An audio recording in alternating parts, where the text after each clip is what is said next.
Michael H heart എന്ന് പറയുന്ന ഒരു വലിയ എഴുത്തുകാരൻ തൻ്റെ പ്രഖ്യാതമായ ഒരു ഗ്രന്ഥത്തിൽ, ആ ഗ്രന്ഥത്തിൻ്റെ പേര് the 100, A ranking of the most influential personalities in the world എന്നൊരു ഗ്രന്ഥമുണ്ട്.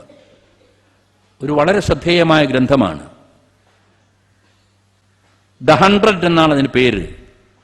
100 പേരുടെ ജീവിത കഥയാണ് അതിലുള്ളത്. A ranking of the most influential personalities in the world എന്നാണ് പുസ്തകത്തിൻ്റെ പേര്. അതിൽ പ്രവാചകനെ കുറിച്ചൊരു 16 പേജുകൾ പറയുന്നുണ്ട്.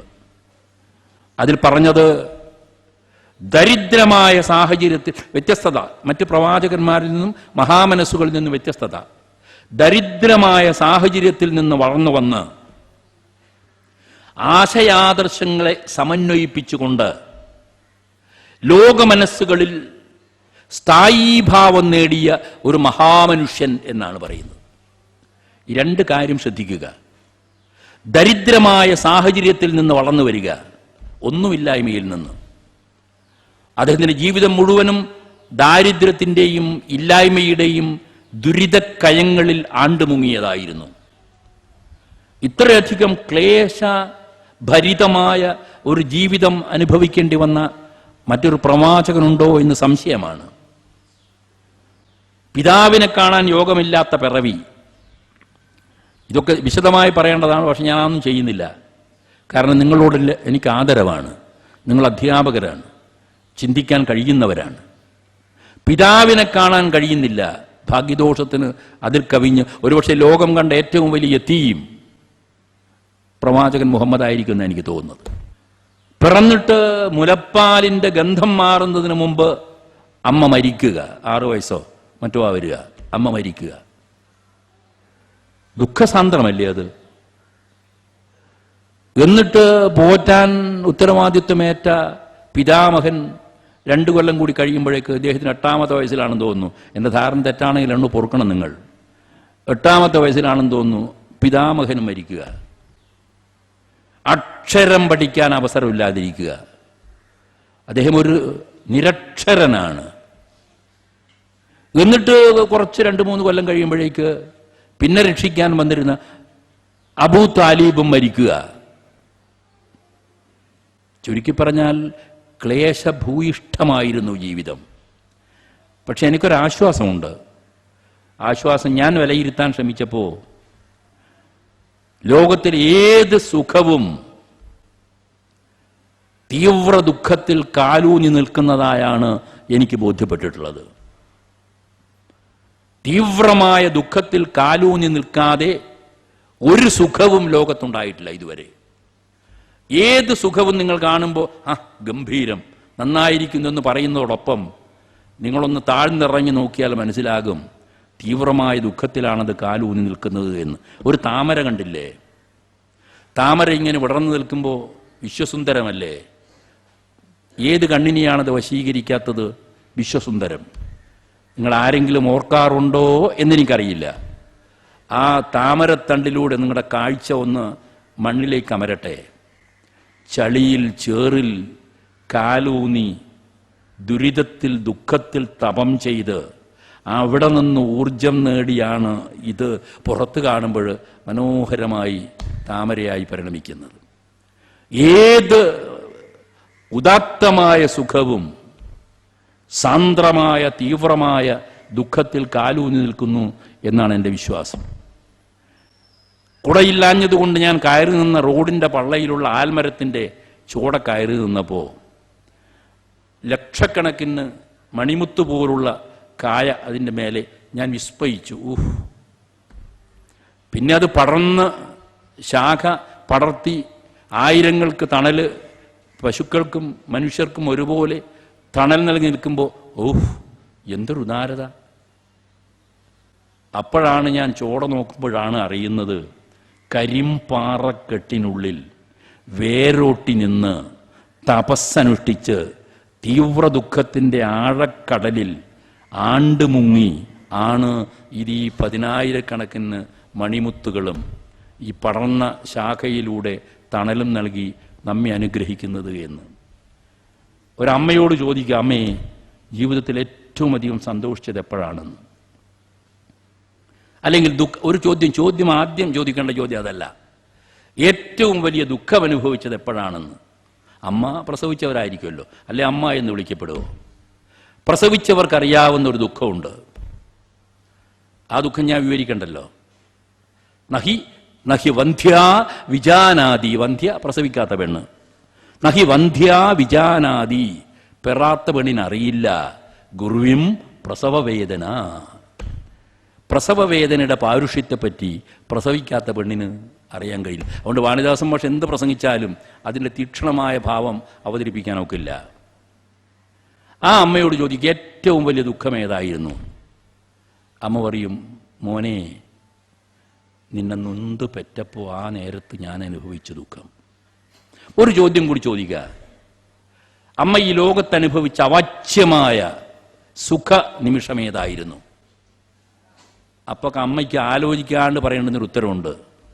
നൊന്ത് പെറ്റ നിന്റെ മുഖം കാണുമ്പോൾ, ആദ്യമായി കാണുമ്പോൾ, ആ ഒരു നിമിഷവിശേഷത്തിൽ ഞാൻ അനുഭവിച്ച സുഖത്തിൻ്റെ തീവ്രതയില്ലേ, ദൈവമേ, എനിക്ക് പറയാനൊക്കില്ല. ഞാൻ ഇവിടെയും ഒരു നിഗമനത്തിലെത്തുന്നു, എല്ലാ ഉദാത്ത സുഖങ്ങളും സാന്ദ്ര ദുഃഖത്തിൽ കാലൂന്നി നിൽക്കുന്നു എന്ന്. പ്രവാചകൻ അനുഭവിച്ച തീവ്ര ദുഃഖം. ഞാൻ ഏറ്റവും ഒടുക്കൽ ഹ്യൂഗേ എന്ന് പറയുന്ന ഒരു ഇംഗ്ലീഷുകാരൻ എഴുതിയ ഒരു ജീവചരിത്രമുണ്ട് പ്രവാചകനെ സംബന്ധിച്ച. വലിയ പുസ്തകമാണ്. അതിൽ പറഞ്ഞത്ര സമഗ്രമായി അവിടുത്തെ സാമൂഹ്യ ജീവിതത്തെ ചിത്രീകരിച്ചൊരു പുസ്തകം ഞാൻ കണ്ടിട്ടില്ല. അത് വായിക്കുമ്പോൾ ആ ഭ്രഷ്ടുകാലത്തിൽ അനുഭവിച്ച ദുരിതമുണ്ട്. ഇദ്ദേഹത്തെ അവിട്ടി അടിച്ച് പുറത്താക്കിയപ്പോൾ ഒരു മലമൂട്ടിൽ ചെന്ന് ദുരിതമനുഭവിക്കുന്ന ഒരു കാലത്ത് അനുഭവിച്ച ദുഃഖം, ഇത്ര തീവ്രമായ ദുഃഖം. ഒന്ന്, ആ സാന്ദ്ര ദുഃഖത്തിൽ ഊന്നിയാണ് മനുഷ്യസേവനത്തിൻ്റെ മഹാഗീരുക്കൾ അദ്ദേഹം പ്രകാശനം ചെയ്തത് എന്ന് ഓർമ്മിക്കുക. അതാണ് പ്രവാചകന്റെ പ്രത്യേകത.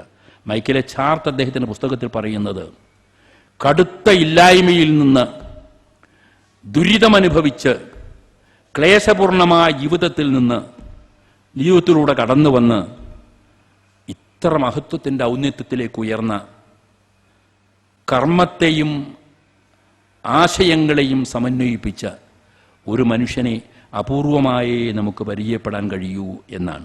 16 പേജ് മൈക്കൽ എച്ച് ഹാർട്ട് പ്രവാചകനെ കുറിച്ച് എഴുതിയിരിക്കുന്നു. ഒരുപക്ഷെ ഇതായിരിക്കണം മതവേദികളിൽ നിന്ന് വ്യത്യസ്തമായി, പ്രാദേശികതകൾക്കും അപ്പുറത്തായി ലോകമാനവികതയുടെ മനസ്സിനെ സമാകർഷിക്കുവാൻ പ്രവാചകൻ മുഹമ്മദിന് ശക്തിസിദ്ധികൾ സമ്മാനിച്ചത് എന്നാണ് എനിക്ക് തോന്നുന്നത്. അതുകൊണ്ടാണ് ശ്രീ നാരായണ ഗുരു എന്ന് പറയുന്ന ഹൈന്ദവ ദാർശനികൻ, അങ്ങനെ പറയുന്നത് ശരിയാണോ എന്ന് എനിക്ക് സംശയമുണ്ടെങ്കിലും തൽക്കാലം അങ്ങനെ പറയട്ടെ, ഹൈന്ദവ ദാർശനികൻ ഇങ്ങനെ പറഞ്ഞത്, അദ്ദേഹം പ്രവാചകനെ കണ്ടു, പ്രവാചകനെ പരിചയപ്പെട്ടു. കണ്ടു എന്ന് പറഞ്ഞാൽ സ്ഥൂലചക്ഷുസുകളെ കൊണ്ടല്ല കേട്ടോ, പ്രവാചകനെ പരിചയപ്പെട്ടു, ആഴത്തിൽ വിലയിരുത്തിക്കൊണ്ട് അദ്ദേഹം ഒരു 10 ശ്ലോകങ്ങൾ എഴുതി. നാരായണ ഗുരുദേവൻ അതിൽ അദ്ദേഹം പ്രവാചകനെ വിശേഷിപ്പിക്കുന്നത് എന്താണെന്നറിയോ? ദൈവം മനുഷ്യവേഷത്തിൽ എൻ്റെ മുമ്പിൽ പ്രത്യക്ഷപ്പെട്ടതാണോ എന്നാണ്. നമ്മൾ പ്രവാചകനെ മറ്റൊരാളായി കാണാതിരിക്കുക എന്ന് പരോക്ഷമായി വിളിച്ചറിയിക്കുവാനാണ് ഞാൻ ഈ ശ്ലോകം അനുസ്മരിപ്പിക്കുന്നത്. അദ്ദേഹം പറയുന്നു, ദൈവം മനുഷ്യവേഷത്തിൽ പ്രത്യക്ഷപ്പെട്ടതാണോ?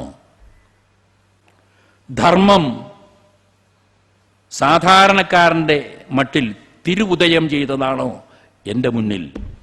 ദൈവമേ, ഞാൻ എങ്ങനെയാണ് കീർത്തിക്കേണ്ടത്?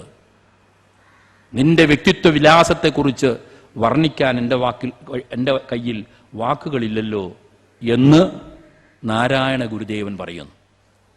അദ്ദേഹം പറഞ്ഞത്, മനുജാകൃതി പുണ്ട ദൈവമോ, നരദിവ്യാകൃതി പുണ്ട ധർമ്മമോ, പരമേശ പവിത്രപുത്രനോ, വിശുദ്ധിയുടെ മകൻ.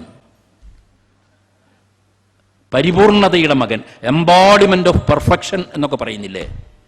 വിശുദ്ധിയുടെ മകൻ, പരിപൂർണതയുടെ മകൻ, പരമേശ, പവിത്രപുത്രനോ, കരുണാവാൻ നബി, മുത്തുരത്നമോ.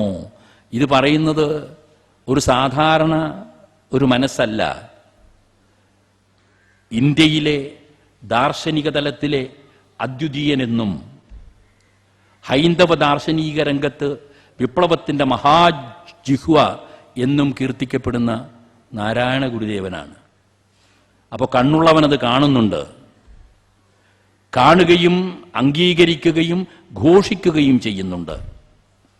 അതുകൊണ്ട് ഞാൻ സൂചിപ്പിച്ചു വരുന്നത് വിശ്വമാനവികതയുടെ പ്രവാചകനായിട്ട് അദ്ദേഹം കീർത്തിതനാവുകയാണ് എന്നാണ്. വള്ളത്തോൾ എന്ന കവി ഒരിക്കൽ പറഞ്ഞിട്ടുണ്ട്, അഹർമുഖ പൊൻകതിർ പോലെ മിന്നിടും മുഹമ്മദ്. സൂര്യ തേജസ്സി എന്ന ആളെന്നർത്ഥം. അഹംമുഖ പൊൻകതിർ പോലെ മിന്നിടും മുഹമ്മദ്, ആ പേരിനിതാ നമശതം, എൻ്റെ ഒരു 100 നമസ്സലാം ഞാൻ വയ്ക്കുന്നു എന്ന്. അദ്ദേഹത്തിൻ്റെ മറ്റൊരു ഇടത്ത് പറഞ്ഞിട്ടുണ്ട്, ഈ ലോകത്ത് തലമുറകളായി തലമുറകളായി അള്ളിയിട്ട് കിടക്കുന്ന അന്ധകാരത്തെ മുഴുവനും വിപാടനം ചെയ്യുവാൻ ദൈവം ഇങ്ങോട്ടയച്ച സൂര്യ തേജസ്സായി അങ്ങ് എന്ന് വള്ളത്തോൾ പറഞ്ഞിട്ടുണ്ട്. ചിരപ്രവൃദ്ധമാം, ഞാനിതെന്തിനു അനുസ്മരിക്കുന്നു എന്ന് ചോദിച്ച ഒറ്റ ഉദ്ദേശത്തോടു കൂടിയാണ്. അവരുടെ കാവ്യതല്ലജങ്ങളിലൂടെ കടന്നു പോകുമ്പോൾ ഒന്ന് മുഹമ്മദിനെ പരിചയപ്പെടാൻ നിങ്ങൾക്ക് സാധിക്കുമെങ്കിൽ നന്നായിരുന്നു എന്ന് ബോധ്യപ്പെടാനാണ്. ചിരപ്രവൃദ്ധമാം തമസ്സകറ്റുവാൻ ധരയിലേക്ക് ഈശൻ നിയോഗിച്ച ദിവ്യൻ എന്നാണ് മുഹമ്മദ് നബിയെ പറ്റി പറയുന്നത്. നൂറ്റാണ്ടുകളായി ഇവിടെ അട്ടിയിട്ട് കിടക്കുന്ന തമസ് അകറ്റുവാൻ വേണ്ടി ദൈവം അയച്ച സൂര്യ തേജസ്സാണ് ഇത് എന്നറിയിക്കുവാനാണ്. അപ്പോൾ മൈക്കൽ എച്ച് ഹാർട്ടിനെ കുറിച്ച് കൂടി ഞാൻ പറഞ്ഞു. ഒരു ക്രൈസ്തവ വിശ്വാസിയാണ് അദ്ദേഹമാണ് മുഹമ്മദിനെ കുറിച്ച് ഇങ്ങനെ പറഞ്ഞത്. നാരായണ ഗുരുദേവൻ എന്ന ഹൈന്ദവ ദാർശനികനാണ് മുഹമ്മദിനെ കുറിച്ച് അങ്ങനെ പറഞ്ഞത്. കവിപ്രതിഭയായ വള്ളത്തോളാണ് മുഹമ്മദ് നബിയെ കുറിച്ച് ഇങ്ങനെ കീർത്തിച്ചത്. ചുരുക്കി പറഞ്ഞ മനുഷ്യ മഹത്വത്തിൻ്റെ ധർമ്മഗീരുക്കൾ പാടിയ ഒരു വലിയ മനുഷ്യൻ. ആ മനുഷ്യന് കാലദേശാതീതമായ ഒരു കാഴ്ചപ്പാടോടുകൂടി അദ്ദേഹത്തെ നമ്മൾ വിലയിരുത്തേണ്ടതായിട്ടുണ്ട്. അദ്ദേഹത്തിൻ്റെ ജീവിതത്തിൽ തൊടണ്ടയോ എന്ന് ഭയന്നിട്ടാണ് ഞാനിങ്ങനെ വിഷമിക്കുന്നത്. ഇപ്പോൾ അദ്ദേഹത്തിൻ്റെ ജീവിതത്തെ തൊടുകയാണെങ്കിൽ എന്ത് തൊടണമെന്നെനിക്ക് പിടിപാടില്ല. ഇപ്പോൾ അത്ര കടൽ പോലെ പരന്നു കിടക്കുന്ന ഒരു സാധനമാണ്. ആ മനുഷ്യൻ അവസാനമായി നമ്മളോട് സംസാരിച്ചത് വെറുപ്പ് സൂക്ഷിക്കാതിരിക്കുക, ക്രൂരത കാണിക്കാതിരിക്കുക, സൗമനസ്യം പ്രകാശിപ്പിക്കുക. യുദ്ധം വേണ്ടി വന്നാൽ, യുദ്ധമില്ലാത്തൊരു നാൾ നമുക്ക് ഉറപ്പിക്കാൻ കഴിയില്ല. ഏത് മതതലത്തിലും യുദ്ധമുണ്ട്. യുദ്ധമില്ലാത്തൊരു മതതലവുമില്ല. അതുകൊണ്ട് യുദ്ധം ചെയ്യുന്ന നേതാവ് പ്രവാചകൻ യുദ്ധം ചെയ്യുകയും ചെയ്തിട്ടുണ്ട്. യുദ്ധം ചെയ്യുന്നത് ഒരു കുറ്റമായിട്ട് അവിടെ കാണേണ്ടതില്ല. യുദ്ധം അനിവാര്യമാകുന്ന ചില സന്ദർഭങ്ങളുണ്ട്. ഹിന്ദു പുരാണങ്ങളിൽ പോലും കൊല്ലാനായി പിറന്ന അവതാരങ്ങളുണ്ട്. ആ അവതാരത്തിന്റെ ലക്ഷ്യം മറ്റൊരാളെ കൊല്ലുകയാണ്. രാവണനെ കൊല്ലാൻ തന്നെയാണ് രാമൻ പറഞ്ഞത്. മറ്റൊരു ജോലിയും അദ്ദേഹത്തിനില്ല. കംസനെ കൊല്ലാൻ തന്നെയാണ് കൃഷ്ണൻ ജനിക്കുന്നത്. ഇതൊന്നും നമ്മൾ കാണാതിരിക്കരുത്. യുദ്ധം വേണ്ടി വരും, കൊലപാതകം ആവശ്യമായി വരും. അനിവാര്യമായ ഘട്ടത്തിൽ മാത്രം. ദുർമതം പെരുത്തോര് രാവണൻ തന്നെ കൊന്ന് സമ്മോദം ലോകങ്ങൾക്ക് വരുത്തിക്കൊള്ളുവാൻ മുന്നം ബ്രഹ്മ ശങ്കര പ്രവീണാദര പ്രവീണന്മാർ നിർമ്മല പദങ്ങളാൽ സ്തുതിച്ച് പൂജിക്കയാൽ മാനവവേഷം പൂണ്ട രാമൻ കൊല്ലലല്ലാതെ മറ്റെന്താണ് ലക്ഷ്യം? രാവണനെ കൊന്നേ തീരൂ. കൊന്നതുകൊണ്ട് മാത്രം ഒരാൾ ഡീഫെയിം ചെയ്യപ്പെടുന്നില്ല. അത് ഓർമ്മിക്കുക. അങ്ങനെ വരുന്ന യുദ്ധത്തിൽ കിഴവന്മാരെ തൊട്ടുപോകരുത് എന്ന് പ്രവാചകൻ ചാടിക്കയറി വിലയ്ക്കും. യുദ്ധത്തിൽ സ്ത്രീകളെ തൊട്ടുപോകരുത് എന്ന് പ്രവാചകൻ വിലക്കും. അത് യുദ്ധത്തിൻ്റെ സദാചാരമാണ്. യുദ്ധത്തിൽ കുട്ടികളെ കൊന്നുപോകരുത് എന്ന് പ്രവാചകൻ വിലക്കും.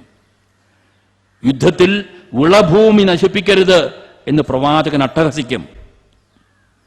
യുദ്ധ സന്ദർഭങ്ങളിൽ വൃക്ഷങ്ങൾ വെട്ടി നശിപ്പിക്കരുത് എന്ന് പോലും പ്രവാചകൻ കൽപ്പിക്കും. അതാണ് പ്രവാചകന്റെ ധർമ്മശാസ്ത്രം. അതുകൊണ്ട് ഞാൻ സൂചിപ്പിച്ചു വരുന്നത്, ധർമ്മ തലത്തിൽ, മാനവികതയുടെ മണ്ഡലത്തിൽ, പ്രശാന്തിയുടെ മേഖലയിൽ മാതൃകാപരമായി ജീവിച്ച് ഉദാത്തമായ സന്ദേശം സമൂഹത്തിന് സമർപ്പിച്ച, നമ്മുടെ ജീവിതത്തിന് സകലാർത്ഥത്തിലും പ്രയോജകീഭവിക്കുന്ന ഒരു മഹാനായ പ്രവാചകൻ എന്ന രീതിയിലാണ് പ്രവാചകൻ മുഹമ്മദിനെ നാം കാണേണ്ടത് എന്നാണ് ഞാൻ അനുസ്മരിപ്പിക്കുന്നത്. അതുകൊണ്ട് മനുഷ്യനെ ചിന്തിക്കാൻ പ്രേരിപ്പിച്ച്, ചിന്തയിലൂടെ ശരിതെറ്റുകൾ ബോധ്യപ്പെടുത്തി, ശരിയുടെ പന്ഥാവിലൂടെ മുന്നോട്ടവനെ നയിച്ച് പൂർണ്ണതയിലേക്ക് കൊണ്ടുപോകുവാൻ സഹായിക്കുന്ന വേദഗ്രന്ഥങ്ങൾ, മനുഷ്യന് വേണ്ടി നിർമ്മിച്ച വേദഗ്രന്ഥങ്ങൾ. പല വേദഗ്രന്ഥങ്ങളും ദൈവത്തിൻ്റെ കീർത്തനങ്ങളാണ് ഏറെ മുഴങ്ങിക്കേൾക്കുക. പക്ഷെ ഖുറാനിൽ 85% മുഴക്കം മനുഷ്യന്റെ സ്വരശബ്ദങ്ങൾക്കാണ്. ദൈവത്തിനെ കുറിച്ചല്ല അതിലേറെ വർണ്ണിച്ചിരിക്കുന്നത്, മനുഷ്യന്റെ സ്വരചലനങ്ങളാണ്. ഖുറാൻ എന്ന വേദഗ്രന്ഥത്തെ ഒരു വിശ്വാസി തൻ്റെ ഹൃദയത്തിൻ്റെ സമീപത്ത് വെച്ച് മീട്ടുകയാണെങ്കിൽ മീട്ടപ്പെടുന്നത് മനുഷ്യന്റെ ഹൃത്സ്പന്ദമായിരിക്കും എന്ന കാര്യത്തിൽ എനിക്കൊരു സന്ദേശവുമില്ല. മനുഷ്യന്റെ ശബ്ദമാണ് ഖുറാനിൽ മുഴങ്ങുക. മനുഷ്യനെ മാറ്റിയെടുക്കുന്നതിനാണ് ആ വേദഗ്രന്ഥം ഉപയോഗപ്പെടുത്തപ്പെടുക. അതുകൊണ്ട് മനുഷ്യനെ മാറ്റിയെടുക്കുവാൻ ഞാനൊരു കവിത പോലെ സുന്ദരമായ ഒരു ഹദീസ് കൂടി ഓർമ്മിപ്പിക്കാം. നിർത്തണം എന്ന് വിചാരിക്കുകയായിരുന്നു, എങ്കിലും നിർത്താൻ കഴിയാത്തത് കൊണ്ട് ഞാൻ വിഷമിക്കുന്നു. കവിത പോലെ സുന്ദരമായ ഒരു ശകലം നിങ്ങളുടെ മുമ്പിൽ വെക്കുക. പ്രവാചകൻ എന്നും എന്നും എന്നും രാവിലെ ഉറക്കമുണർന്നാൽ തൻ്റെ വീട്ടിന് സമീപത്തുള്ള വഴിയോരത്ത് ചെന്ന് നിൽക്കുക ഒരു പതിവായിരുന്നു.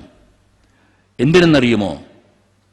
ആ റോഡിലൂടെ കിഴക്കും പടിഞ്ഞാട്ടുമായി പോകുന്ന പരശതങ്ങളെ കണ്ടാൽ കടന്നു ചെന്ന് കൈകൊടുത്ത് അഭിവാദ്യം ചെയ്യുകയും കെട്ടിപ്പിടിച്ച് ആശ്ലേഷിച്ച് മുത്തം കൊടുക്കുകയും ചെയ്തുകൊണ്ട് 2-4 കുശലങ്ങൾ മൊഴിഞ്ഞ് അദ്ദേഹം തിരിച്ചു വരും.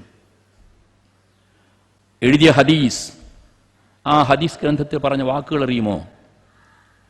ഒരു ദിവസം ജീവിക്കാൻ എനിക്ക് ആവശ്യമായുള്ള ഊർജം, എനർജിയല്ലേ അതിനാവശ്യമായിട്ടുള്ളത്, ആവശ്യമായിട്ടുള്ള ഊർജം എനിക്ക് കൈവരുന്നത് ഈ മനുഷ്യബന്ധങ്ങളിൽ നിന്നാണ്. കവിത പോലെ സുന്ദരമല്ലേ? സുൽഫിക്കർ പറഞ്ഞത് it is a piece of literature എന്നാണ്. അതൊരു സാഹിത്യ ശകലമാണെന്നാണ് പറഞ്ഞത്. ഏത് ഈ ഹദീസ് ഒരു സാഹിത്യ ശകലമാണത്രേ. ഒരു ദിവസം എനിക്ക് ജീവിക്കാൻ ആവശ്യമായ എനർജി, ഊർജം കൈവരുന്നത് അനുദിനം ഞാൻ ചെയ്തുകൊണ്ടിരിക്കുന്ന ഈ മനുഷ്യബന്ധമില്ലേ, സമ്പർക്കം, ഈ സമ്പർക്കത്തിൽ നിന്ന് കൈവരുന്നു എന്ന്. അതുകൊണ്ട് മനുഷ്യനെ പൂർണ്ണതയിലേക്ക് ഉയർത്താൻ പരിശ്രമിക്കുന്ന ഒരു വലിയ മാനവികതയുടെ പ്രവാചകൻ എന്ന രീതിയിൽ ഞാൻ പ്രവാചകനെ കാണേണ്ടിയിരിക്കുന്നു. അദ്ദേഹം വെച്ചും പോയ അറഫയുടെ മേലെ നിന്ന് ലോകത്തോട് സംസാരിച്ച് അവസാനിപ്പിച്ച ആ ഒരു വാക്യം ഞാൻ അനുസ്മരിപ്പിക്കുവാൻ ആഗ്രഹിക്കുന്നു. ഇത് നിങ്ങൾ കേൾക്കുക, അനുസന്ധാനം ചെയ്യുക. ഇവിടെ കേൾക്കാൻ സൗകര്യം ലഭിക്കാത്തവരെ കേൾപ്പിക്കുവാനുള്ള ബാധ്യതയും നിങ്ങൾ ഏൽപ്പിക്കുക എന്ന്. അറഫയിൽ നിന്നൊരുപാട് മാനവികതയുടെ ഒരവകാശ പത്രികയിൽ മാത്രം പ്രതീക്ഷിക്കാവുന്ന ഒരുപാട് ദർശനപഥങ്ങൾ നാം പരിചയപ്പെട്ടു. അത് സൂക്ഷിക്കുമെങ്കിൽ ലോകത്ത് അശാന്തിയും അസമാധാനവും ഒരിക്കലും പിറവിയെടുക്കുമായിരുന്നില്ല എന്ന് ഞാൻ വിചാരിക്കുകയാണ്. ആ അറഫയിൽ അദ്ദേഹം അവസാനിപ്പിച്ചു. ആ അറഫയ്ക്ക് ഒരു ചരിത്രപരതയും ഉണ്ടായിരുന്നു. ആ അറഫയിൽ അദ്ദേഹം അവസാനം കയറി നിൽക്കുമ്പോഴാണ് ഞാൻ അദ്ദേഹം ആരെ പ്രതിനിധീകരിക്കുന്നു എന്ന് മനസ്സിലാക്കിയത്. അറഫയിലാണ് ആദ്യത്തെ പ്രവാചകൻ ആദം എന്ന നബിയെ ലോകം കണ്ടത്.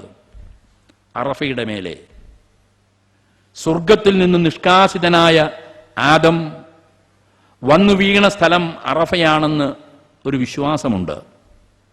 ആദ്യത്തെ പ്രവാചകന് അഭയം കൊടുത്ത സ്ഥലം ഭൂമിയിൽ അറഫയാണെങ്കിൽ ലക്ഷക്കണക്കിന് പ്രവാചകന്മാരുടെ സുവർണ ശൃംഖലയുടെ അവസാനത്തെ കണ്ണി എന്ന് കരുതാവുന്ന പ്രവാചകൻ മുഹമ്മദ് തൻ്റെ ആദർശ പ്രചാരണത്തിൻ്റെ അവസാന തലത്തിൽ അറഫയിൽ ചെന്ന് നിൽക്കുമ്പോൾ ഞാൻ അദ്ദേഹത്തിൻ്റെ പിറകിൽ ഒരു പെരുനിര കാണുകയാണ്. ആ വലിയ നിര, പ്രവാചകന്മാരുടെ നിര അവസാനിക്കുന്നത് ആദമിലാണ്. ആദമിൽ ആരംഭിച്ച് പ്രവാചകൻ മുഹമ്മദിൽ അവസാനിക്കുന്ന പ്രവാചക പരമ്പരയുടെ ഒരു സുദീർഘമായ ഒരു നിരയാണ് ഞാൻ അവിടെ ബോധ്യപ്പെടുന്നത്. അതിൻ്റെ അർത്ഥം ലോകത്തിൽ അവതീർണരായ മുഴുവൻ പ്രവാചകന്മാരെയും നിങ്ങൾ ഓർക്കണമെന്നും അവരെ മുഴുവനും ഞാൻ പ്രതിനിധാനം ചെയ്യുന്നുവെന്നും എന്നിലൂടെ ആവിഷ്കൃതമായ സനാതന ധർമ്മസാരങ്ങൾ മുഴുവൻ ആദം തൊട്ട് ഞാൻ വരെ അവതരിപ്പിച്ച ദർശനങ്ങളുടെ സമുച്ചയമാണെന്നും ഈ സമ്പൂർണതയായിരിക്കണം നിങ്ങൾ എന്നിൽ ദർശിക്കേണ്ടത് എന്നുമാണ്.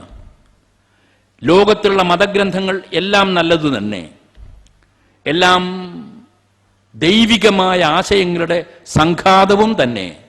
പക്ഷേ അതിലെല്ലാമുള്ള ദർശനസാരങ്ങളെ മുഴുവനും സമാഹരിച്ച് ഇതിൽ ഞാൻ സമന്വയിപ്പിച്ച് ഒരു സമ്പൂർണ്ണ മതമാക്കി നിങ്ങളുടെ മുന്നിൽ അവതരിപ്പിച്ചിരിക്കുന്നു എന്ന് പറയുകയാണ് അദ്ദേഹം ആ അറഫയുടെ മേലെ നിന്നുകൊണ്ട് എന്ന് ഞാൻ വിചാരിക്കുന്നു. അതുകൊണ്ട് വേദഗ്രന്ഥം ഖുർആൻ അതിലെ താളുകളിലൂടെ കടന്നു പോകുമ്പോൾ നാം ഭിന്ന സ്വരങ്ങൾ പരിചയപ്പെടും. ലോകത്ത് അവതീർണരായ മുഴുവൻ പ്രവാചകന്മാരുടെയും ആശയസാരങ്ങൾ അതിൽ പരിചയപ്പെടും. അതുകൊണ്ട് ഒരു പൂർണ്ണ മതഗ്രന്ഥം എന്ന രീതിയിൽ, ഒരു ജീവിത ഗ്രന്ഥം എന്ന രീതിയിൽ ഖുർആൻ ഇഷ്ടപ്പെടുന്നത് അതുകൊണ്ടാണ്. എന്തുകൊണ്ട് ആവർത്തിച്ച് പ്രവാചകന്മാർ അവതീർണരാവേണ്ടി വന്നു എന്ന ചോദ്യത്തിന് ഉത്തരം മനുഷ്യനല്ലേ. മനുഷ്യന്റെ സാന്നിധ്യവും സമ്പർക്കവും അവന്റെ പെരുമാറ്റവും മാലിന്യം സൃഷ്ടിക്കാറ് പതിവുണ്ട്. കാരണം മനുഷ്യനിൽ ദൈവിക സ്വാധീനം മാത്രമല്ലല്ലോ ഉള്ളത്. അതിനാൽ അവനിലുള്ള പൈശാചിക സാത്താനിക സ്വാധീനം കൊണ്ട് വികലമായി തീരുന്ന വേദഗ്രന്ഥങ്ങൾ, ആ വേദഗ്രന്ഥങ്ങൾ പുനഃശുദ്ധീകരിക്കുവാനും സമ്പൂർണവൽക്കരിക്കുവാനും വേണ്ടി പുതിയ പുതിയ വേദഗ്രന്ഥങ്ങൾ കടന്നു വന്നു. ഖുർആനിലൂടെ ആ പ്രവാഹം അവസാനിക്കുകയും ചെയ്യുന്നു. അത്ര ജാഗ്രതയോടുകൂടി ദൈവം സൂക്ഷിച്ചു പോന്ന ഒന്നാണ് വേദഗ്രന്ഥത്തിലെ വചനങ്ങൾ എന്നാണ് എൻ്റെ വിശ്വാസം. വിശ്വാസമനുസരിച്ച് എല്ലാ കാലത്തും റംസാൻ കാലതലത്തിൽ ദൈവം അങ്ങിങ്ങോട്ട് ഒരു പരിശോധനാ ഉദ്യോഗസ്ഥനെ അയക്കാറുണ്ട് എന്ന് കേട്ടിട്ടുണ്ട്. ആ പരിശോധനാ ഉദ്യോഗസ്ഥന്റെ ധർമ്മം, ദൗത്യം എന്തെന്നറിയോ? ദൈവം പ്രബോധിപ്പിച്ച ആശയങ്ങളിൽ മനുഷ്യൻ അവന്റെ സ്വാർത്ഥപരമായ താല്പര്യങ്ങളാൽ മലിനമായ കൈ പ്രയോഗിച്ച് വികലമാക്കിയിട്ടുണ്ടോ എന്ന് പരിശോധിക്കാനാണ്. എന്നിട്ടില്ലെന്ന് ബോധ്യപ്പെട്ടിട്ടാണ് ആ ഇൻസ്പെക്ടർ പരിശോധനാ ഉദ്യോഗസ്ഥൻ തിരിച്ചു പോവുക. അദ്ദേഹം വരുന്ന മാസം, ആ ഇൻസ്പെക്ഷൻ നടക്കുന്ന മാസം റംസാൻ ആണെന്ന് കേട്ടിട്ടുണ്ട്. ആ മാസത്തിൽ ഒരു ദിവസം ഇദ്ദേഹം വരുമ്പോഴും ഈ പരിശോധനാ ഉദ്യോഗസ്ഥൻ, ദൈവമയക്കുന്ന ഉദ്യോഗസ്ഥൻ, അത്ര ഗൗരവം ചെയ്യുന്നതാണ് ഈ ദർശനം. വെറുതെ വിളിച്ചു പറഞ്ഞ കുറെ കാര്യങ്ങളുടെ സമുച്ചയമല്ല, വിലപ്പിടിപ്പുള്ളതാണ്. ജഡികതയിൽ ചൈതന്യം ആവേശിപ്പിക്കുവാൻ പറ്റിയതാണ്. മരിച്ചു കിടക്കുന്ന നിർജീവതയിൽ ചൈതന്യം ആവഹിക്കുവാൻ ഒക്കുന്നതാണ്. ഒരു മൃതജീവനിയാണ്. ലോകത്തിലെ മനുഷ്യരാശിയുടെ വികാസവൃദ്ധികൾക്ക് അനിവാര്യമായ മൃതജീവനിയാണത്. അതുകൊണ്ട് അതിന് കൈമോശം വന്നുകൂടാ, അതിലെ അക്ഷരങ്ങൾ വിനഷ്ടങ്ങളായിക്കൂടാ, അതിലെ വാക്കുകൾ വികൃതങ്ങളായിക്കൂടാ, ഒന്നും അതിന് വൈകല്യമുണ്ടാക്കിക്കൂടാ. പരിശോധനാ ഉദ്യോഗസ്ഥൻ വരുന്നു. ജിബ്രിയേൽ എന്നാണ് ആ ഉദ്യോഗസ്ഥന്റെ പേര് എന്ന് കേൾക്കുന്നു. അദ്ദേഹം വന്നിട്ട് പ്രവാചകന്റെ സമീപത്തിരിക്കും. ഈ റംസാൻ മാസത്തിൽ ഒരു ദിവസം അടുത്തിരുന്നിട്ട് ഇദ്ദേഹത്തോട് ചൊല്ലാൻ ആവശ്യപ്പെടും പോലും ഇദ്ദേഹം ചൊല്ലുമത്രേ. ചൊല്ലിക്കഴിഞ്ഞാൽ ശരി എന്ന് പറഞ്ഞ് അടിയിൽ കൗണ്ടർ സിഗ്നേച്ചർ വെക്കുന്ന ശീലവും ജിബ്രിയേലിനുണ്ടെന്നാണ് അറിയുന്നത്. ഒന്നും നഷ്ടപ്പെട്ടിട്ടില്ല, വാക്യങ്ങളൊന്നും ചോർന്നു പോയിട്ടില്ല, പദങ്ങളൊന്നും വിനഷ്ടങ്ങളായി തീർന്നിട്ടില്ല, അക്ഷരങ്ങളൊന്നും മലിനമയമായി മാറിയിട്ടില്ല, എല്ലാം നന്നായിരിക്കുന്നു എന്ന് ഒപ്പും വെച്ച് തിരിച്ചു പോകാറുണ്ട് പ്രതിവർഷം. എന്നും മരിക്കുന്ന കൊല്ലം, പ്രവാചകൻ മരിക്കുന്ന കൊല്ലം ഇദ്ദേഹം വന്ന് തിരിച്ചു പോയപ്പോൾ പ്രവാചകൻ തൻ്റെ മകളുടെ വീട്ടിലേക്ക് ചെന്ന് മകളോട് ഇങ്ങനെ പറഞ്ഞു എന്നും കേട്ടിട്ടുണ്ട്: ഫാത്തിമ, ഇന്ന് എന്നും എന്ന പോലെ ഇന്നും മൂപ്പർ വന്നു. ഒരിക്കലല്ല, ഇക്കുറി 2 വട്ടാ ചൊല്ലിച്ച്. അല്ല ഫാത്തിമ, എനിക്കൊരാശങ്ക. സാധാരണ 1 വട്ടേ ചൊല്ലിക്കാറുള്ളൂ, ഇന്ന് 2 വട്ടം ചൊല്ലിച്ചു. ഇതെൻ്റെ അവസാനത്തെ കൊല്ലമായി ഇരിക്കുമോ? അതായിരിക്കുമോ അതിൻ്റെ അർത്ഥം? ഞാൻ അങ്ങനെ ഭയപ്പെടുന്നല്ലോ. മരിക്കാനുള്ള ഭയമല്ല, അദ്ദേഹത്തിന് മരണം എന്നൊന്നില്ലല്ലോ. മരണം എന്നത് വ്യാവഹാരിക അർത്ഥത്തിൽ അദ്ദേഹത്തിനില്ല, ആ അർത്ഥത്തിലല്ല. ഇത് 2 വട്ടം ചൊല്ലിച്ചു, എന്തിനായിരിക്കും അത് എന്ന് പറഞ്ഞു പോയിരുന്നു അത്രേ. കഥകളുടെ പരിവേഷമെല്ലാം അഴിച്ചു മാറ്റിക്കളാ, ഒരു കാര്യം മാത്രം എടുക്കുക: വേദഗ്രന്ഥം മൃതജീവനിയാണ്. മാനുഷ്യകത്തിനായി സംഭാവന ചെയ്യപ്പെട്ട വസ്തുവാണ്. അത് നമുക്ക് വിനഷ്ടമായി കൂടാ. അതിനാൽ വേദഗ്രന്ഥത്തിൽ ഒരു കൈകടത്തലും വന്നിട്ടില്ലെന്ന് ബോധ്യപ്പെടുത്തുവാൻ പ്രവാചകനുള്ള കാലത്ത് പരിശോധനാ ഉദ്യോഗസ്ഥൻ വരികയും സംതൃപ്തിയോടെ തിരിച്ചു പോവുകയും ചെയ്തിട്ടുണ്ട്. ഞാൻ നേരത്തെ സൂചിപ്പിച്ചു, നമ്മളൊക്കെ വിശ്വാസികളാണ് എന്ന്. പക്ഷെ ഞാൻ ആരോപിക്കാൻ പോകുന്നു, നമ്മിൽ പലർക്കും വിശ്വാസത്തിൽ വിശ്വാസമില്ല എന്ന്. വിശ്വാസത്തിൽ ഊന്നിയുറച്ച് നിൽക്കാൻ നമുക്ക് കഴിയുമെങ്കിൽ അത് അസദൃശമായ ഒരു ശക്തിക്ക് കാരണമായി പരിണമിക്കും എന്നെനിക്ക് പലപ്പോഴും തോന്നിയിട്ടുണ്ട്. അതുകൊണ്ട് ഒരു മുദ്രാവാക്യം എന്ന രീതിയിൽ ഞാൻ നിങ്ങളുടെ മുമ്പിൽ വെക്കട്ടെ: വിശ്വാസത്തെ വിശ്വാസമാക്കി മാത്രം അവശേഷിപ്പിക്കാതെ വിശ്വാസത്തെ സംസ്കാരമാക്കി പരിണമിപ്പിക്കുവാൻ, മതപരമായ വിശ്വാസത്തെ ആധ്യാത്മിക സംസ്കാരമാക്കിയിട്ട് പരിവർത്തിപ്പിക്കുവാൻ നിങ്ങൾ ശ്രദ്ധിക്കുന്നു എന്ന നല്ല ബോധ്യം എനിക്കുണ്ട്. അതുകൊണ്ട് ആ ശ്രദ്ധയ്ക്ക് മുമ്പിൽ ഞാൻ സമർപ്പിക്കുകയാണ്. കേട്ടുപോകേണ്ട ഒരു കാര്യമായി ഈ വാക്യത്തെടുക്കാതെ ഉള്ളിൽ ഊറ്റിയെടുത്ത് സൂക്ഷിക്കണമെന്ന് ഞാൻ അപേക്ഷിക്കുന്നു. വിശ്വാസത്തെ സംസ്കാരമാക്കി മാറ്റിയെടുക്കാൻ കഴിയണം. ദൈവം ഒന്നേ. ഒരു ചെറിയ ഉദാഹരണം, ഒരു പൊതുയോഗത്തിലെ പ്രസംഗത്തിൻ്റെ ശൈലിയൊന്നും ഞാൻ ഇന്ന് ആവിഷ്കരിച്ചിട്ടില്ല, വസ്തുത മാത്രം സൂചിപ്പിക്കാം. ദൈവം ഒന്നാണ് എന്നത് വിശ്വാസമാണ്. തൗഹീദ് എന്നത് അതിൻ്റെ സാങ്കേതിക പദവും. ദൈവം ഒന്നാണ് എന്ന വിശ്വാസം ഉൾക്കൊള്ളുന്ന ഞാൻ ദൈവം ഒന്നാണ് എന്ന വിശ്വാസത്തിൻ്റെ അനുഗാതാവാണ്. അവിടെ അവസാനിപ്പിക്കാതെ ആ വിശ്വാസത്തെ എങ്ങനെ സംസ്കാരമാക്കി മാറ്റണം എന്ന് ആലോചിക്കണം. ദൈവം ഒന്നാണെങ്കിൽ, ഞാൻ ചിന്ത ആരംഭിക്കുന്നു, ദൈവം ഒന്നാണെങ്കിൽ സൃഷ്ടിജാലങ്ങൾ മുഴുവനും ദൈവത്തിൻ്റെ അരുമകളാണ്. സംശയമുണ്ടാവാൻ വഴിയില്ലല്ലോ. നമുക്കൊരു പിതൃത്വം ആരോപിക്കാൻ വേണമെങ്കിൽ ദൈവത്തിൽ. ദൈവം ഒന്നാണ് എന്ന വിശ്വാസത്തെ എങ്ങനെ സംസ്കാരമാക്കി മാറ്റാമെന്നാണ് ഞാനിപ്പോൾ ശ്രമിച്ചുകൊണ്ടിരിക്കുന്നത്. ലോകത്തിലുള്ള മുഴുവൻ ജീവരാശികളും നമുക്ക് സഹോദരന്മാരായി പരിണമിക്കും. സഹോദരന്മാരായി പരിണമിക്കുന്നു എന്നത് എങ്ങനെ പ്രയോഗത്തിൽ കൊണ്ടുവരുമെന്നല്ലേ? സഹോദരനാണെങ്കിൽ അവരോട് സ്നേഹ സൗഭ്രാത്രങ്ങൾ, സൗഹൃദങ്ങൾ സൂക്ഷിക്കുവാനുള്ള ബാധ്യത നമുക്ക് അലംഘ്യമാണ്. ലോകത്തിലുള്ള മുഴുവൻ ആളുകളെയും സഹോദരന്മാരെ പോലെ കരുതുക എന്നത് ദൈവം ഒന്നാണ് എന്ന വിശ്വാസത്തിൻ്റെ മുഖമാണ്. സ്നേഹത്തിൻ്റെ ക്രിയാമുഖം സേവനവും സഹായവുമാണെങ്കിൽ ഒരുവൻ വിഷമിക്കുമ്പോൾ അവിടെ കടന്നു ചെല്ലാനും അവനെ സ്നേഹിക്കാനും അവനെ സേവിക്കാനും നമുക്കൊരു ബാധ്യതയുണ്ട്. ദൈവം ഒന്നാണ് എന്ന വിശ്വാസത്തിൽ നമ്മൾ ഊന്നിയുറച്ച് നിൽക്കുമെങ്കിൽ സമഷ്ടി സ്നേഹം, സമൂഹത്തെ സേവിക്കൽ, സമസൃഷ്ടികളോട് അടുപ്പം കാണിക്കൽ അലംഘ്യമായ ബാധ്യതയാകും. അങ്ങനെ വരുമ്പോൾ രോഗിയെ ശുശ്രൂഷിച്ചും ആപത്തിൽപ്പെടുന്നവനെ ആശ്വസിപ്പിച്ചും താണ് കൂപത്തിൽ പതിപ്പോലെ കൈകൊടുത്തുയർത്തിയും സ്നേഹസേവനങ്ങൾ നിർവഹിക്കുവാനുള്ള ബാധ്യത നമുക്കുണ്ട്. വിശ്വാസത്തിൽ നമുക്ക് വിശ്വാസമുണ്ടെങ്കിൽ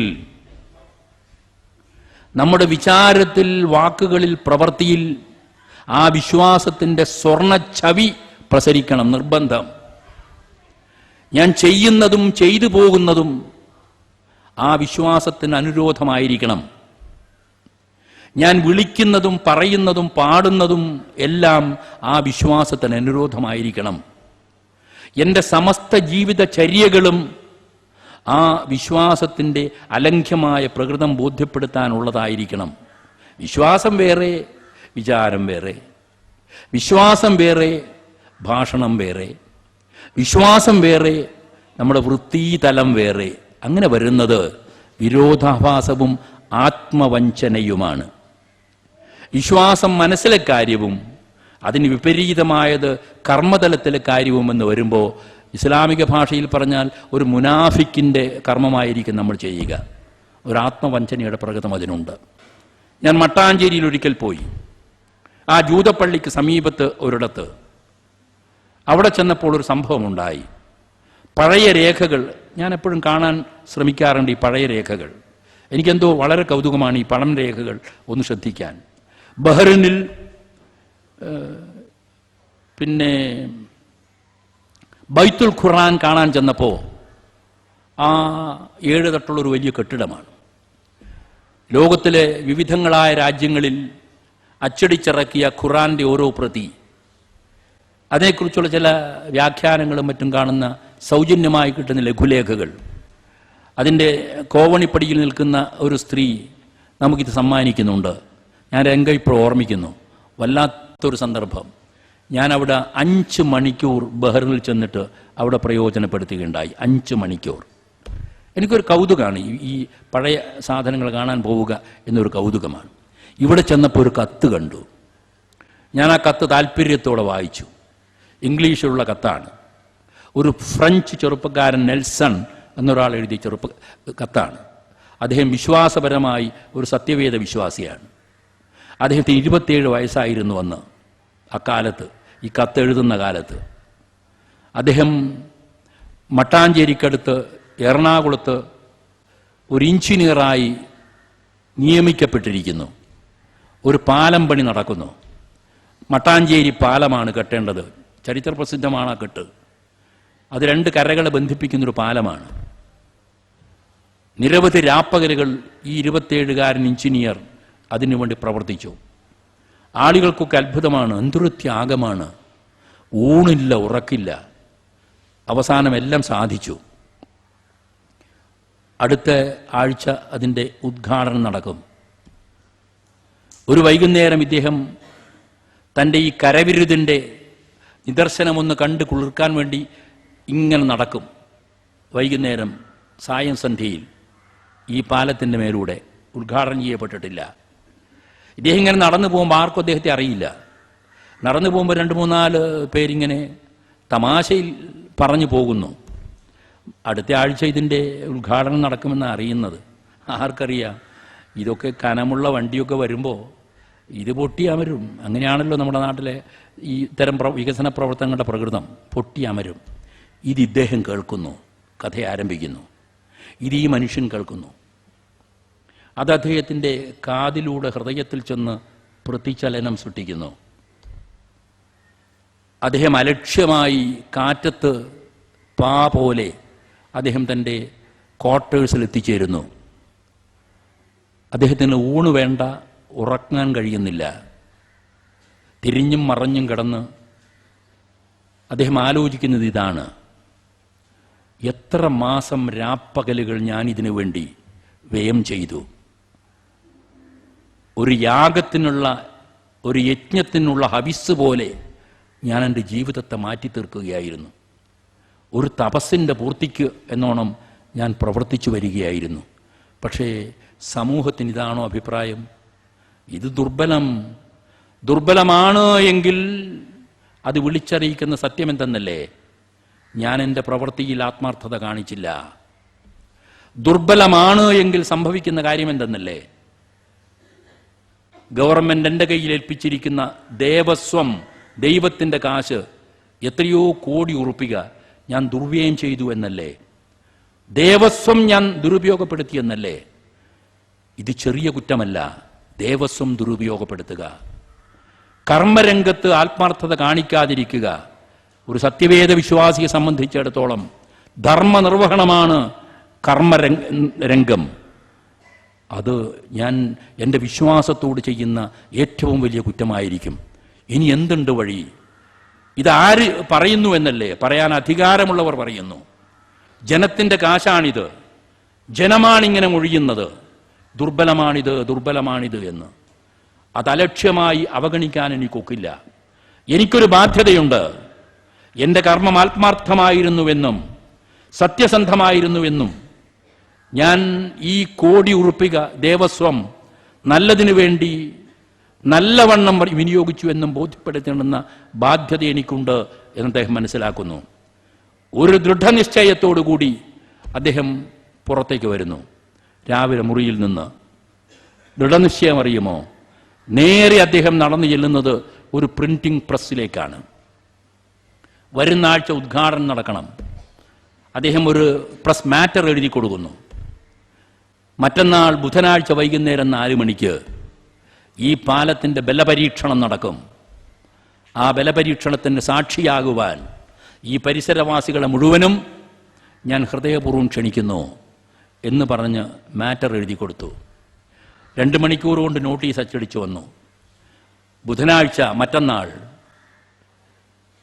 ആയിരക്കണക്കിന് ആളുകൾ തങ്ങളുടെ പ്രദേശത്തെ ഏറ്റവും ചരിത്രം തീർക്കാൻ പോകുന്ന ഒരു പാലത്തിൻ്റെ ഉദ്ഘാടനമാണ്.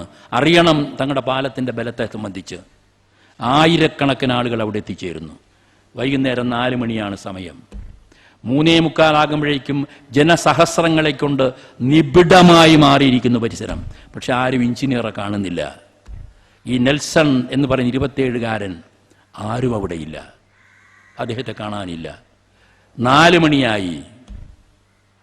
വണ്ടിയുടെ ശബ്ദം കേൾക്കുന്നു. വളരെ ദൂരെ നിന്ന് വണ്ടിയുടെ കാളം വിളി കേൾക്കുന്നു. നിമിഷങ്ങളെ കൊണ്ട് വണ്ടി സമീപിച്ചു കഴിഞ്ഞു. ഒരു വലിയ കൂറ്റൻ വണ്ടി, 100 വാഗണുകൾ കൊളുത്തിയിട്ടുള്ള ഒരു കൂറ്റൻ വണ്ടി. നമ്മൾ ഇന്ന് കാണുന്ന വാഗണുകളൊക്കെ 8-10 വാഗണുകളായിരിക്കും. 100 വാഗണുകൾ കെടുത്തിയിട്ടുള്ള. വാഗൺ എങ്ങനെയാണെന്നറിയോ? ആയിരക്കണക്കിന് പൂഴിച്ചാക്കുകൾ നിറച്ച 100 വാഗണുകൾ. അതുപോലെ കനമുള്ള ഒരു വണ്ടി. അതിനുശേഷം ഇന്നോളം ആ പാളത്തിലൂടെ കടന്നു പോയിട്ടുണ്ടായിരിക്കുകയില്ല. ശക്തി പരീക്ഷണമാണ്, പാലത്തിൻ്റെ ബലപരീക്ഷണമാണ്. ഈ വണ്ടി പാഞ്ഞു വന്ന് വലതുകാൽ വെച്ച് മട്ടാഞ്ചേരി പാലത്തിൻ്റെ മേലെ കയറി. പിന്നെ ഇടതുകാലം വെച്ചു. പാലത്തിൽ കയറി വണ്ടി നീങ്ങി, പാഞ്ഞു പറന്നു. അപ്പോൾ പാലം ഇങ്ങനെ പറയുന്നത് പോലെ നമുക്ക് തോന്നും, നിന്നെപ്പോലുള്ളൊരു 10 വന്നോ എൻ്റെ മാറിലൂടെ, തരിമ്പും കുസാതെ ഞാനിവിടെ നിൽക്കും എന്ന ഭാവത്തിൽ ഈ പാലം അദൃശ്യതയോടെ അവിടെ നിൽക്കുന്നു. അപ്പോൾ ആളുകൾക്ക് ഉത്കണ്ഠ അറിയുമോ? എവിടെ പോയി നമ്മുടെ എഞ്ചിനീയർ? അപ്പോഴാണ് പാലത്തിൻ്റെ നേരെ ചോട നിന്ന് ഒരു ശബ്ദം മുഴങ്ങുന്നത്. ഇംഗ്ലീഷിലായിരുന്നു. എൻ്റെ പാലം അജയ്യമാണ്, അദൃശ്യമാണ്. ലക്ഷക്കണക്കിന് പൂഴിച്ചാക്കുകൾ കയറ്റിയ 10,000-കണക്കിന് വാഗണുകൾ വന്നാലും എൻ്റെ പാലത്തിന് കുലുക്കമുണ്ടാവുകയില്ല. അത്ര ബലവത്താണ് എൻ്റെ പാലം. എൻ്റെ ആത്മാർത്ഥതയും എൻ്റെ കർമ്മശുദ്ധിയും ചാലിച്ചുണ്ടാക്കിയ പാലമാണിത് എന്ന് പറഞ്ഞുകൊണ്ട് അലറിക്കൊണ്ട് ആകാശത്തിലേക്ക് കൈ ഉയർത്തിക്കൊണ്ട് ഒരു കൊച്ചു തോണിയിൽ നിൽക്കുകയായിരുന്ന ഈ എഞ്ചിനീയർ നെൽസൺ കരയിലേക്ക് പാഞ്ഞിറങ്ങുന്നു. ഒപ്പം അദ്ദേഹം മാത്രമല്ല തോണിയിൽ 93 വയസ്സ് പ്രായം വരുന്ന അദ്ദേഹത്തിൻ്റെ വയോധികനായ പിതാവ് ആ തോണിയിലുണ്ട്. ഈ പാലത്തിന് അപകടം വരികയാണെങ്കിൽ അത് തൻ്റെ ആത്മാർത്ഥതയ്ക്കെതിരെയുള്ള വെല്ലുവിളിയാണ്. അതങ്ങനെ സത്യമായി പരിണമിക്കുകയാണെങ്കിൽ ആ മഹാപാതകത്തിൻ്റെ ഫലമായി ഞാൻ മാത്രം ശിക്ഷ അനുഭവിച്ചാൽ പോരാ, ദുർഭകനായ എനിക്ക് ജന്മം തന്ന എൻ്റെ അച്ഛനും കൂടി മരിക്കണം, ആ ശിക്ഷ ഏൽക്കണം എന്ന മനോഭാവത്തോടു കൂടിയാണ് അച്ഛനെയും പിടിച്ച് ഈ തോണിയിൽ ഇരുത്തിയത്. പാലം പൊളിഞ്ഞാൽ ആദ്യം വീഴുന്നതും മരിക്കുന്നതും ഈ 2 പേരായിരിക്കും അദ്ദേഹം പറഞ്ഞു. അദ്ദേഹം എഴുതിയ കത്ത് വികാരസാന്ദ്രം. ഞാൻ പറയണമോ നിങ്ങളുടെ മുമ്പിൽ ഈ സാന്ദ്ര വികാരത്തിൻ്റെ കഥാപഞ്ചകം പറയണമോ? ആ കത്തിൻ്റെ അവസാനത്തെ വാക്യം അറിയുമോ നിങ്ങൾക്ക്? ആ കത്തിൻ്റെ അവസാനത്തെ വാക്യം, ഞാൻ ഖുർആൻ എന്ന വേദഗ്രന്ഥം തരുന്ന സംസ്കാരത്തിൽ നിന്ന് ശക്തിയും ചൈതന്യവും ആവഹിച്ചുകൊണ്ട് ജീവിച്ചു പോരുന്ന ഒരു വിനീതദാസനാണ്, ദൈവത്തിൻ്റെ വിനീതദാസനാണെന്ന്. ഇസ്ലാം സംസ്കൃതിയിൽ ഊന്നിയുറച്ച് ഊറ്റം കൊണ്ട് തൻ്റെ ചൈതന്യവും ശക്തിയും മുഴുവനും താൻ സമാഹരിക്കുന്നത് ഇതിൽ നിന്നാണ് എന്ന് അന്നേരത്ത് പോലും ഓർമ്മിച്ച് കുറിച്ചു വെച്ച ആ മനുഷ്യൻ്റെ വിശ്വാസ സംസ്കൃതിയില്ലേ, ആ വിശ്വാസത്തിൻ്റെ ആത്മീയ സംസ്കൃതി വളർത്തിയെടുക്കാൻ നിങ്ങൾ ശ്രമിക്കേണ്ടതുണ്ട്. വിശ്വാസത്തെ മതത്തിൻ്റെ വിശ്വാസമാക്കി അവശേഷിപ്പിക്കാതെ റിലീജിയസ് ഫെയ്ത്തിനെ സ്പിരിച്വൽ കൾച്ചറാക്കി മാറ്റുവാൻ, അതിൻ്റെ ജീവിതത്തെ പ്രബുദ്ധമാക്കി പരിണമിപ്പിക്കുവാൻ സാധിക്കേണ്ടതുണ്ട് എന്ന് മാത്രം ഞാൻ അതിനെപ്പറ്റി സംസാരിക്കട്ടെ. ആത്മീയമായ ഉണർവ് ഉണ്ടാക്കാൻ സഹായിക്കാത്ത വിശ്വാസങ്ങളെല്ലാം വിശ്വാസാഭാസങ്ങളാണ് എന്ന് വിളിച്ചു പറയാൻ നിങ്ങൾ എന്നെ അനുവദിക്കണം. ഒരിക്കൽ കൂടി ഞാൻ ആ വാക്കൊന്ന് പറഞ്ഞോട്ടെ. ആത്മീയമായ ഉത്തേജനവും ഉണർവും നൽകാൻ ഉതകാത്ത വിശ്വാസങ്ങളെല്ലാം വിശ്വാസ വൈകൃതങ്ങളും വിശ്വാസാഭാസങ്ങളും ആണ് എന്ന് സൂചിപ്പിക്കുവാൻ ഞാൻ ആഗ്രഹിക്കുന്നു. ഒരു സായന്തനത്തിൽ പ്രവാചകൻ മദീന പള്ളിയുടെ സമീപത്ത് ഇരിക്കുന്നു. അദ്ദേഹത്തിന് ചുറ്റും 8-10 അനുചരന്മാരും ഇരിക്കുന്നു. അദ്ദേഹം ആകാശത്തിൻ്റെ അനന്തതയിലേക്ക് ഒരു നിമിഷം നോക്കി, കണ്ണ് തിരിച്ചെടുത്തു, കണ്ണടച്ചു. അദ്ദേഹം ഇങ്ങനെ സംസാരിക്കാൻ തുടങ്ങി, നിങ്ങളൊക്കെ എത്ര ഭാഗ്യവാന്മാർ, സന്തോഷം. ഹദീസാണ്, ബുഖാരി ഉദ്ധരിച്ച ഹദീസ്. സന്തോഷം. എത്ര പ്രകാശമിയെന്ന കാലതലം, സന്തോഷം. നന്മയുടെയും ധർമ്മത്തിൻ്റെയും പ്രഭാവം എന്ന വിശ്രുതമായ കാലഘട്ടം, സന്തോഷം. അനുചരന്മാരും സന്തോഷിച്ചു. അദ്ദേഹം തുറന്നു പറയുന്നു, എന്നാൽ ആ എന്നാൽ എന്ന ഉപസർഗത്തിന് ഒരുപാട് അർത്ഥമുണ്ട്, ഉത്കണ്ഠയെ ഉദ്വേഗിപ്പിക്കാൻ ശക്തിയുമുണ്ട്. എന്നാൽ അടുത്ത തലമുറ ഇന്നത്തേതിനേക്കാൾ മോശമായി തീരും.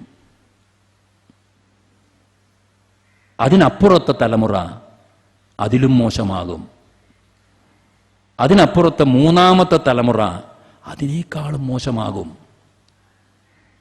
അങ്ങനെ 1000 കൊല്ലം കഴിയുമ്പോഴേക്ക് മനുഷ്യരാശി അന്ധകാരത്തിലേക്ക് തലകറങ്ങി വീഴും. ധർമ്മം ക്ഷയിക്കും,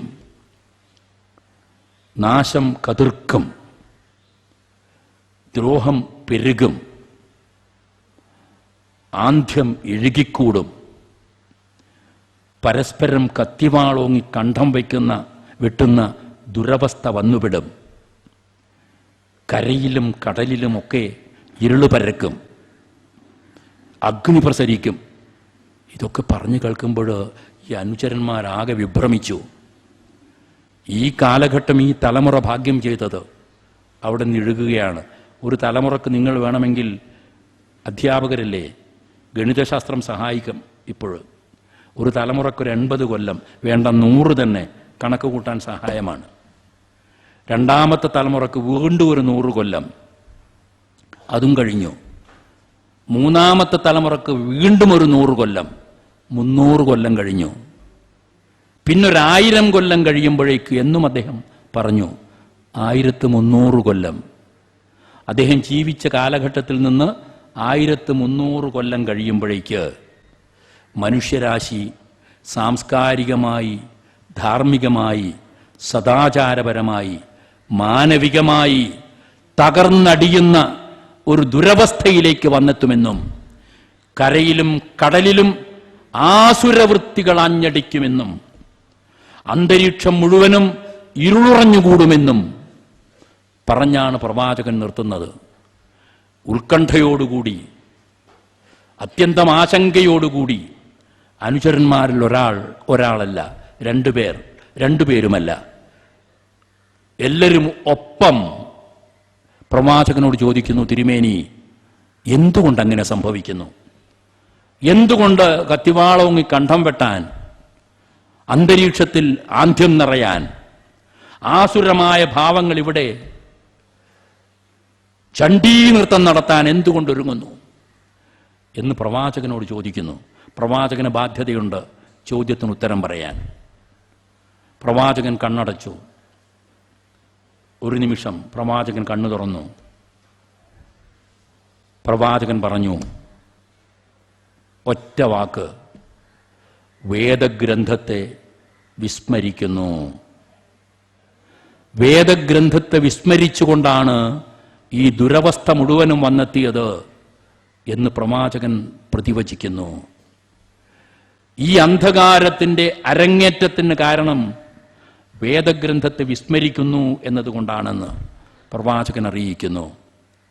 കരയിലും കടലിലും ആന്ധ്യം വഴിഞ്ഞു നിൽക്കാൻ കാരണം വേദഗ്രന്ഥത്തെ വിസ്മരിക്കുന്നു എന്നതാണെന്ന് അറിയിക്കുന്നു. ഇത് പറഞ്ഞപ്പോൾ എല്ലാവരും മുഖം കുനിച്ചു. കുനിക്കാൻ കാരണം വേദഗ്രന്ഥത്തോട് സത്യദീക്ഷ പുലർത്താൻ തങ്ങൾക്ക് കഴിയാതെ പോകുന്നല്ലോ എന്നോർത്താണെങ്കിൽ. ഞാൻ മറ്റൊന്നും പറയാതെ ഒരു കാര്യം മാത്രം സൂചിപ്പിച്ച് നിർത്താം.